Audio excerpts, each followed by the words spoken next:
Sige, mag-sugod na sa atong Sunday School. Kung hangyan si Brother Von sa mga pagampo.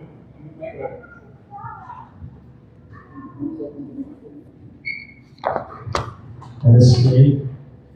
Father, we thank you for another week na natapos. And we're asking for guidance and wisdom and power from the Holy Spirit, Father, to understand and sa kung pulong, Father, help us not only to listen but also to apply this into our lives, Father. And we empower your messenger sa iyang pag-share din, Father. And help us also give us the opportunity and courage to share the gospel. In Jesus' name we pray. Amen. Amen. Sige, karon nga session nato will be a Q&A session.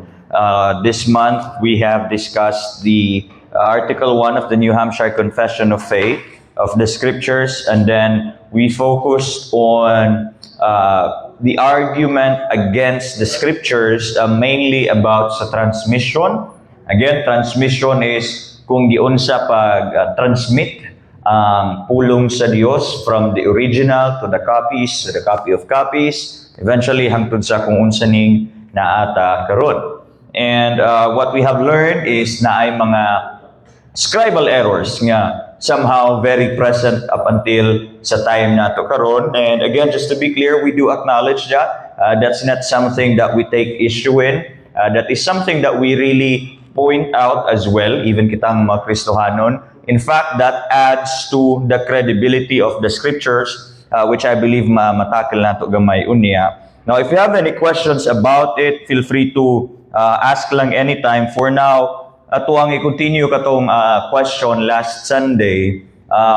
Unsa man, we have the concern about 1 John 5:7, the ending of Mark, and then John chapter 8 as well. Kaniba nga mga portions sa Scripture, dili ba siya addition sa Word of God, and then dili ba siya ingon nga mo contradict sumala sa giingon sa pulong sa Dios nga ang pulong kay dili pagapuhaan, dili pod pagadugangan. Now, sige daw, before nako tubagon na, somebody please read Deuteronomy chapter 4 verse 2, and then ang sunod will read Proverbs 30 verses 5 to 6. And then ang sunod, mubasa sa Revelation 22:18 to 19. Sige, muna ta sa Deuteronomy 4:2, okay? And then ang sunod kay Proverbs 30:5 to 6. And then ang ikatulo, Revelation 22:18 to 19. Sige daw, kinsay una. Deuteronomy chapter 4 verse 2. You shall not add unto the word which I command you, neither shall you diminish aught from it, that ye may keep the commandments of the Lord your God, which I command you. Okay? How about sa Proverbs 30? Proverbs 30:5 to 6. Every word of God is pure. He is near unto them that put their trust in Him. Add do not unto His words, let His reproof thee, and thou be found a liar. Okay. How about sa ikatulo, Revelation 22:18 to 19?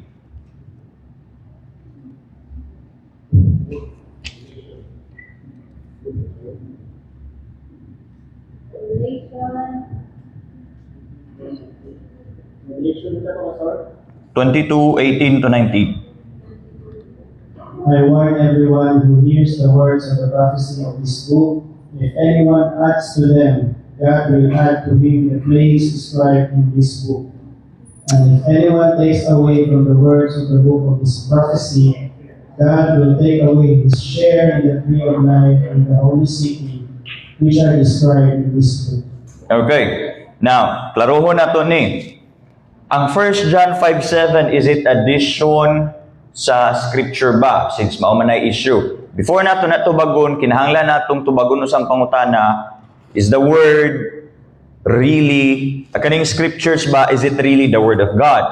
To which we have settled that already, nga yes, ang original nga mga gisulat ani, ang original nga gipangingon sa mga author kay inspired by God. Dili na nato na lalison.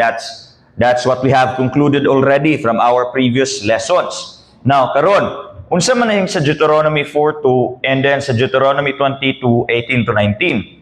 Ang sa Deuteronomy 4:2, ana siya dito, unsa gani, you shall not add to the word that I command you, nor take from it. Unsa man yung word nga giisgutan dinhi. This speaks of the covenant law. Okay? Just to be clear, ang primary nga context aning word nga giisgutan, it's not talking about the entire Bible. Okay? But it is talking about the covenant law. It is talking about the Pentateuch, if you may say. Genesis, Exodus, Leviticus, Numbers, Deuteronomy. Katong mga balaod sa Dios, nga iyang gipaabot sa Israel, pinaagi kang Moses, mao to. Ana siya dito, ayaw ninyo dugangi, ayaw po ninyo kuhai. Ang sa Proverbs, klaro po dito gingon, do not add to his words. Although very vague very generic ang pagkaingon, but at the same time, we can also conclude nga this is talking about the Pentateuch as well. Sa Revelation na po, 22:18 to 19, if anyone adds to them, or if anyone takes away, na ay silot, na punishment. Now, that is also talking about the entire book of Revelation, ang prophecy itself sa Revelation. So, Pastor, are you saying we can add and subtract lang sa other books of the Bible, kay dili man ni Pentateuch, ang dili man pud ni Book of Revelation? I don't think so. Kay nga naman, ang Genesis to Revelation, it is entirely harmonious. Okay? From Genesis to Revelation, ang central person ana, it is Christ. Ang central theme, it is redemption. Therefore, tanan nga nakasulat ana, nagatuyok sa person of Christ, ang nagatuyok sa central theme, which is redemption. Now, anything added or subtracted from it, it will affect the narrative and the person as well sa kung unsay tumungyod sa Biblia. So while Deuteronomy, Proverbs, and Revelation is not directly talking about the entire scripture, we can conclude nga the same principle is applicable nga even the other books, dili nato pwede dugangan, dili pod nato pwede kuhaan. Why? Ang pag-ingon din nga the Word of God, nga dili pwede dugangan o kuhaan, it's not just talking about katong mga balaod o mga propesiya itself. Okay? It is also, on the other hand, it is also talking about unsa, the doctrines nga naa atong mga balaod o katong mga propesiya. Okay? Now, an example for that is unsa? Mubalik ka sa Deuteronomy. That's talking about the laws. Okay? The covenant law. If kay giingon man dito nga ang mga sakripisyo, di ba, mga sacrifices dito sa covenant law is talking about ilahang i-offer sa Dios, ilahang i-offer kang Yahweh. Now, if naay mo ingon gani nga tao bisag kinsa nga moingon God also commanded sacrifice to Molech, unsa na siya? Additional na siya. That is also teaching unsa? That is also teaching kanang serving other gods or idolatry, which is contradictory na sa unsa sa Ten Commandments nga thou shall have no other gods before me. Or halimbawa di ba gidugangan to, halimbawa na mo ingon nga dili na ka kailangan musunod sa Passover if Israelite ka, kana siya, that is removing something from the law, which is again during sa ilahang time is a no. Kay ang Passover is a kaning pag-commemorate sa kung unsay gihimo sa Ginoo ngadto sa makatawan sa Israel in the place of Egypt. So that was very important. Mao tong concept nga dili dugangan, dili kuhaan. Now, in this case, if tumanon tong ayaw na kuhae, ayaw na tumana ang Passover, that would be taking away the very concept nga unsa nga hinumdumon ang kamaayo sa Ginoo. Nasabtan? Now, going back sa issue sa 1 John 5:7, kay di ba, sa mga wala din last time, ang 1 John 5:7 sa King James Version, makita nato dito nga gisgutan sa klaro ang balaang Trinidad. But then going back sa original manuscripts, it's really not talking about the Holy Trinity. As what we have talked about na, ang 1 John was really written kay para si tawag ani, to go against the false teachings nga si Kristo dili daw tawo. Okay? Now, unsay sa original manuscripts, unsay nakabutang dinha, naa daw witnesses sa pagkatao ni Kristo. Unsa ganitong tulo? Katong isa. Dili tong Father, Son, and Spirit. Katong isa katulo. Unsa to? Spirit, water, and blood. Okay? Now, ang spirit, water, and blood, that three points out sa unsa. Asa na nagatudlo? Sa pagkatao ni Kristo. Okay? Nga ang spirito nagauban sa ministry nga gihimo ni Kristo ug siya gigamhan sa balaang Espiritu Santo. Ang tubig nagsimbolo o nagatudlo sa iyahang bautismo. Timailhan nga siya tao gyud pod. Ug ang dugo nagsimbolo o nagatudlo sa iyahang pag-antos. Timailhan nga siya tao gyud. Now, during that time, as they were transcribing it, kay naa may nakita katong earthly witness, matong tulo, spirit, water, and blood, matong earthly witness sa pagkatao ni Kristo, ang mga skriba, ilaha pong gisulat ang heavenly witness. Maotong nabutang na ang unsa, ang Father, Son, and Spirit. Kay gibutang man sa original gyud nga pagkasulat, sa inspired scripture, gibutang dito ang unsa gani, water, spirit, water, and blood, as the earthly witness. Nganong kailangan man na earthly witness? Kay ang ginasulbad din ni John, ang issue nga si Kristo dili daw tawo. So iyahang gipakita ngun sa ang earthly witness sa pagkatao ni Kristo. So Pastor, are you saying gidugangan sa mga skriba ang pulong kay gibutang man ang Father, Son, and Spirit? No. Pero Pastor, naaman siya sa Bible. Dili tanan. Now kani, klaruhon nato ni. Kaning 1 John 5:7 again, gibutang ni siya sa skriba as mas fit nga term ang commentary. Okay? Commentary nga silbing gisulat niya nga if mao ni ang earthly witness, maupod ni ang heavenly witness. Then eventually, tung sa Textus Receptus nga translation sa Latin, nakopya nila. Okay? Nakopya nila nga wala na ginote nga kani siya is commentary di ay. It is supposed to be a commentary only. So, nganong dili man siya, Pastor, additional sa word? Kaya nga naman, ang additional is not sa original nga word, kundi asa lang, sa manuscript lang. Nasabtan? Dili siya ingon nga katong Father, Son, and Spirit, gidugang nila sa original gyud, bali gipangita nila ang tanan nga mga manuscripts, tas dito gibutang ang Father, Son, and Spirit. Dili nga nang nahitabo. Ang nahitabo na ay manuscript nga ilahang nabutang to ug maotoy nakopya. So just to be clear, ang addition nga nahitabo dinhi is not sa word of God, okay? Ang addition kay asa sa manuscript. Therefore, the issue is not them adding something to the original word of God. Ang issue kay unsa, them adding sa manuscript which eventually nakopya sa mga publisher. Sabtan. Okay? Maunang ang mga major translations karon na ay mga note, na ay mga bracket nga unsa. Kanisya originally wala sa kanisya is not sibitaw gani. Katong sa Mark, ending sa Mark, katong sa John 8 and then sa 1 John 5:7, ang major translations naa na nay mga note na kabutang nga unsa. Kanisya is not really acknowledged nga gikan sa original manuscripts. It is acknowledged by the canon of the church, pero not really sa original nga manuscripts. Sabtan? Sige daw, bili ko siya sa King James Version man good, pero tanaw sa imo ako is na note? Wala? Sa lahi nga mga translations, naagyon na sila yung note. especially sa ending sa Mark, katong sa John 8, and then kani sa 1 John 5:7. Okay?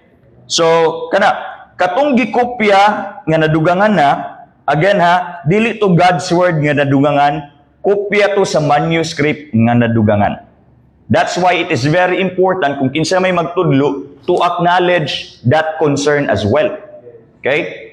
Pastor, are you saying nga pwede ra gihapon nimong iwali ang kaning mga pwede ra kaayo so long as you will not build a doctrine gikan ani nga mga pulong, and at the same time you will also discuss the concern sa kaning mga butang.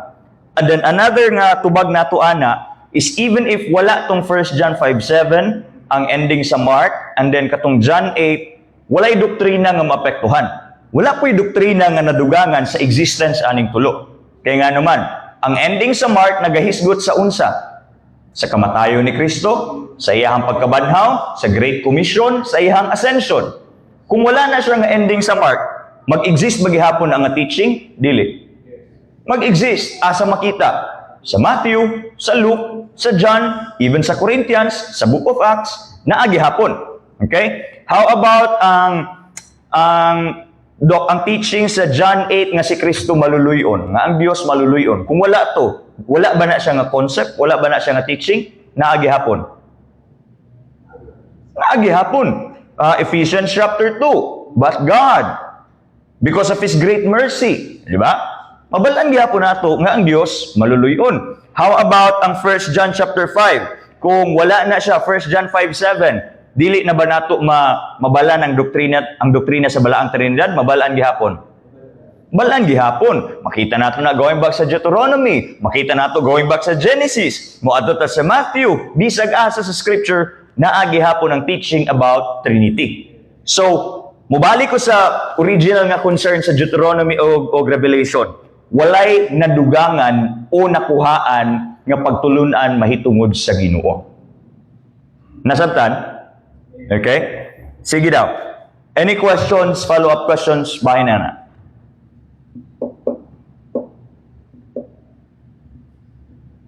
Or any clarification?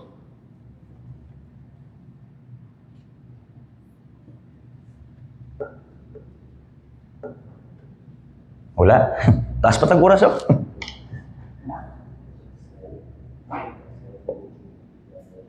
Sige daw. Any clarification? O, way mangutana. Ako yung mangutana. Sige. Na clarification rin, guys.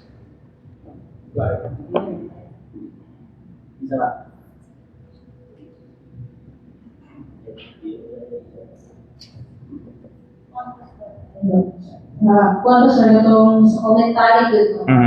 So, since wala man siya sa original manuscript, makonsider gamit siya as Word of God. Okay. So, manuscript lang wala siya as commentary.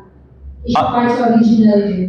Sige, klaro na ito na. Katong 1 John 5:7 and other nga mga parts sa makita nato din sa uban nga translation. Is it considered Word of God ba? Ang concept niya, yes. Kaya ang Trinity, naman na sa Word of God. Ang pagkamaluluyon sa Diyos, naman na sa Word of God. Ang teaching, ang mga events sa kamatayon, pagkabanhaw o pagkayab ni Kristo, we can consider that as well. Kaya naaman. But those exact words, can we consider it ba as Word of God? No. Okay, again, this is only commentary. Okay? Commentary nga nakopya, and then eventually, it was, kumbaga, katong the note was removed. Pero ang concept niya na nag-exist sa pulong. Thank you. Napa? Sige.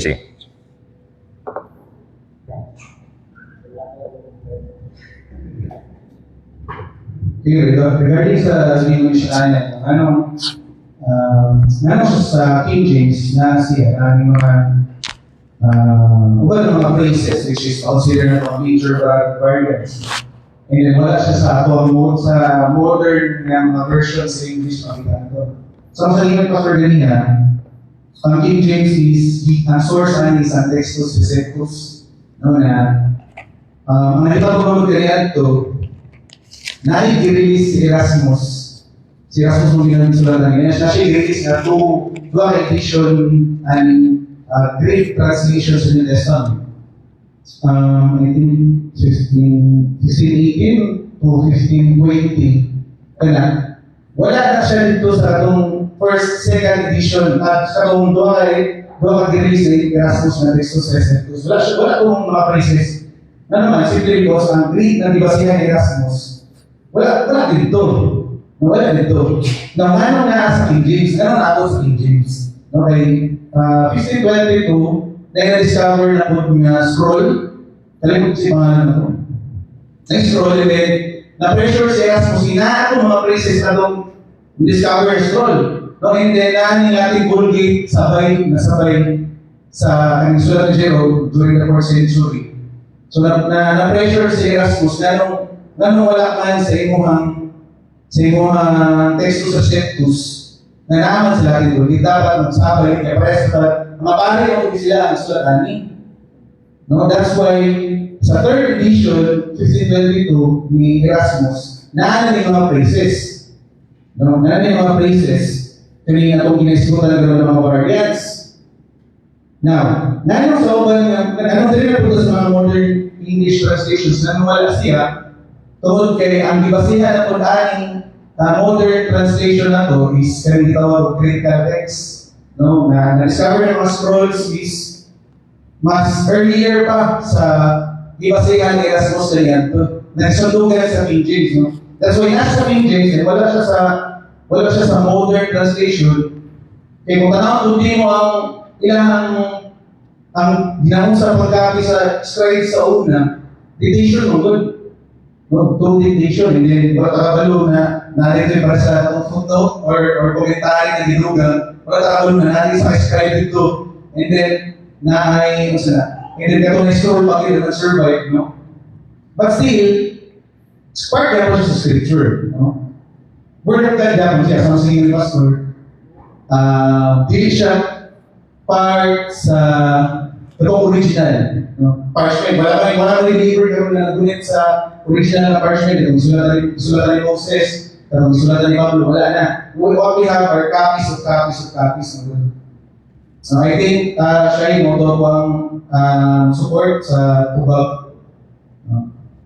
Thank you. Sige, thank you, Brother Russ. Now, karon basahan ako niya. 2 Timothy 3:16 to 17. Ano siya din all scripture is inspired.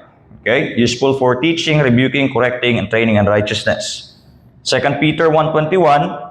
For the prophecy never had its origin in the human will, but prophets through humans spoke from God as they were carried along by the Holy Spirit.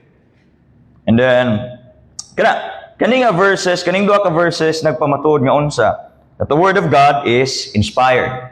Okay? Mao siya idea. Kaning pulong sa Ginoo inspired. But then tanawa unsay giisgutan dinha. Wala dinha giisgutan nga unsa that the copies are also inspired. We believe that the word of God is inspired and at the same time it is without error, infallible. Without error sa sense nga walay mali dinha nga pulong, walay mali nga history nga nasulat, walay mali nga tuldok dinha, tanan tama, and eventually its very purpose will be achieved. Mao siya pasabot sa infallibility of the scripture. Okay? Tanan siya tama and all of this will be achieved. Okay? It is also without error kana. Pero unsay giingon? Unsay wala giingon? Nag-ingon ba nga the copies will also be inspired? Wala. Di ba? Pero, Deuteronomy 17:18. Sige daw, paliw ko pakibasa. Deuteronomy 17:18.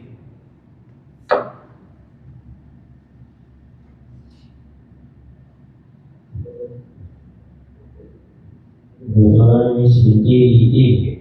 And it shall be when he setteth upon the throne of his kingdom, that he shall write him a copy of this law, and a book out of that which is before the priests, the Levites. Okay. Now, kinsa man ang hari ang mahimong hari sa Israel, ang isa sa mga sugo unsa? Unsa isa sa mga sugo sa mahimong hari sa Israel? Mag-produce og kopya. So, from the very beginning, it is acknowledged na nga eventually naagay mga kopya nga ma-produce.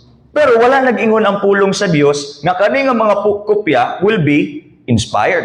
Ang giingon, ang original will be inspired. Ang mga kopya mag-exist. Walay giingon nga these things will also be inspired. Okay?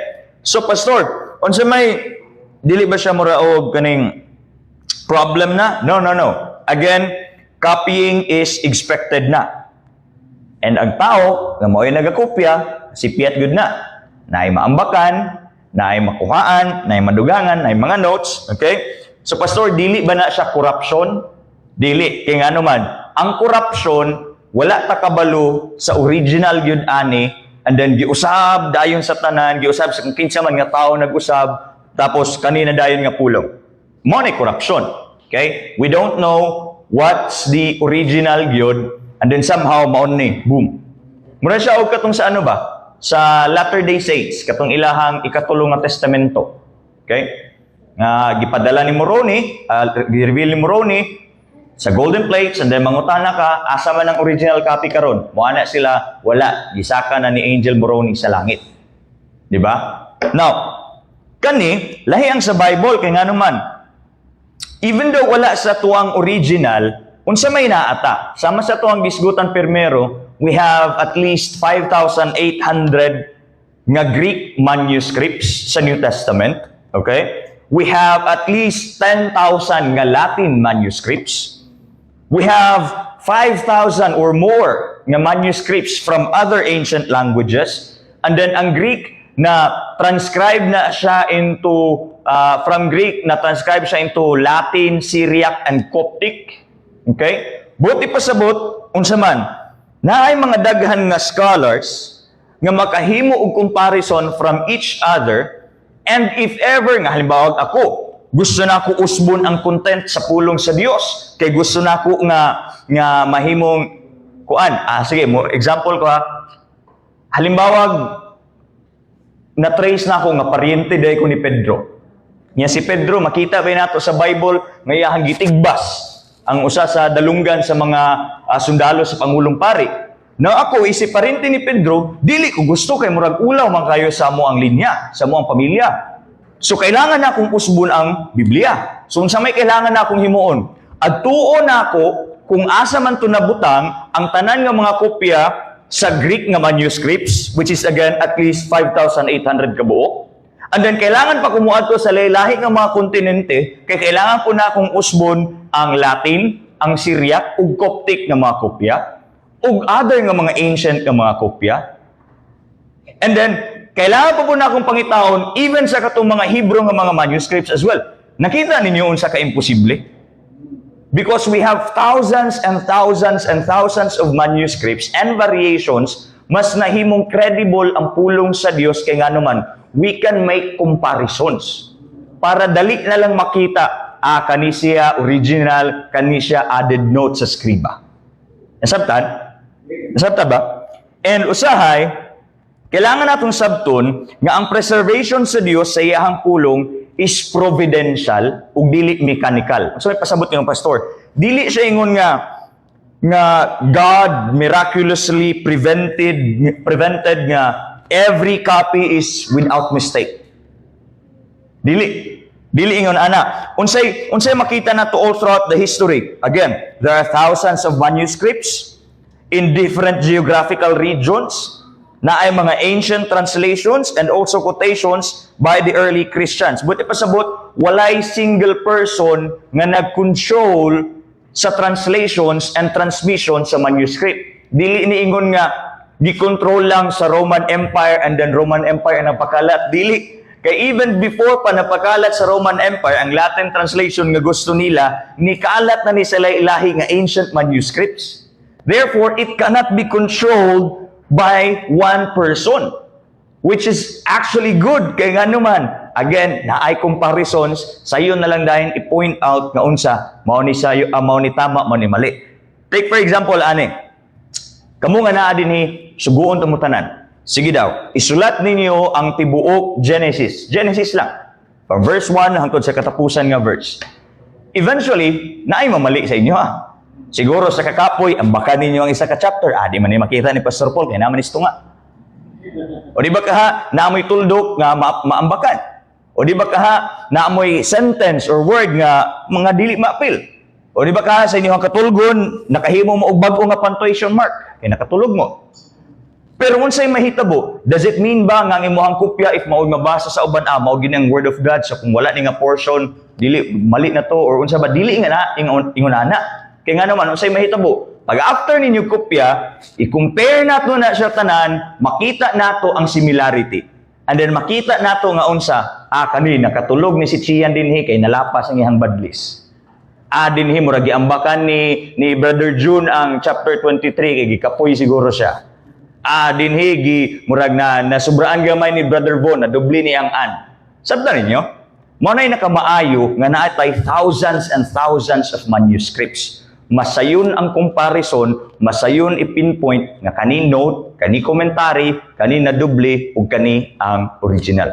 Therefore, mubalik ta sa katong issue sa 1 John 5:7, it was not an addition sa Word of God, it is an addition sa asa gani?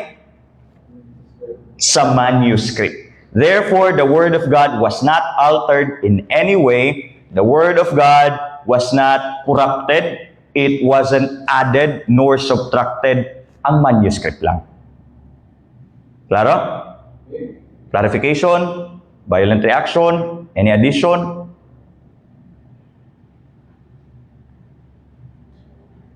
Dito sa likod?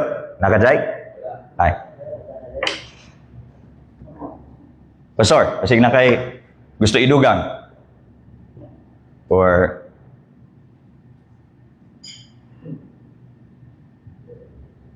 wala? Wala na?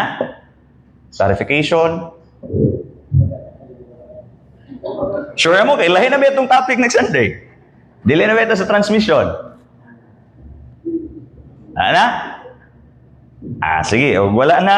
Ginahangyo na ako ang tanan sa pagpanindog. Hinaot nga aduna mo'y naputlo sa atong mga gipanghisgutan karon ug sa niagi nga bulan.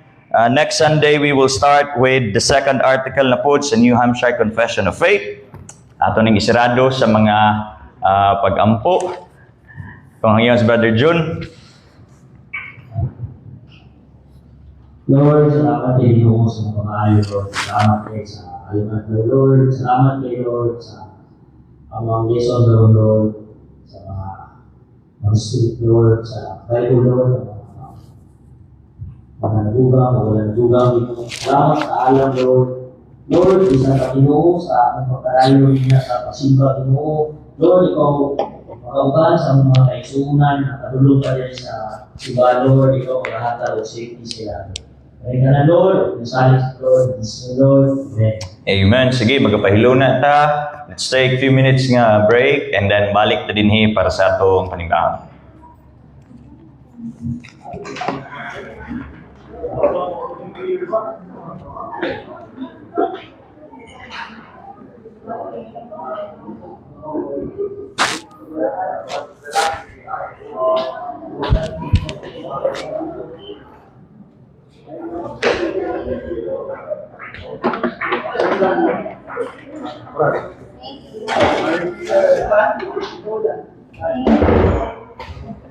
Chris, palihog na kay kuan. Okay ra, smoke lang sa.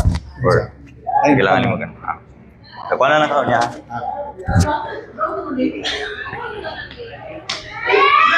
Kani gyapon gamiton? Okay ra ni naka-on or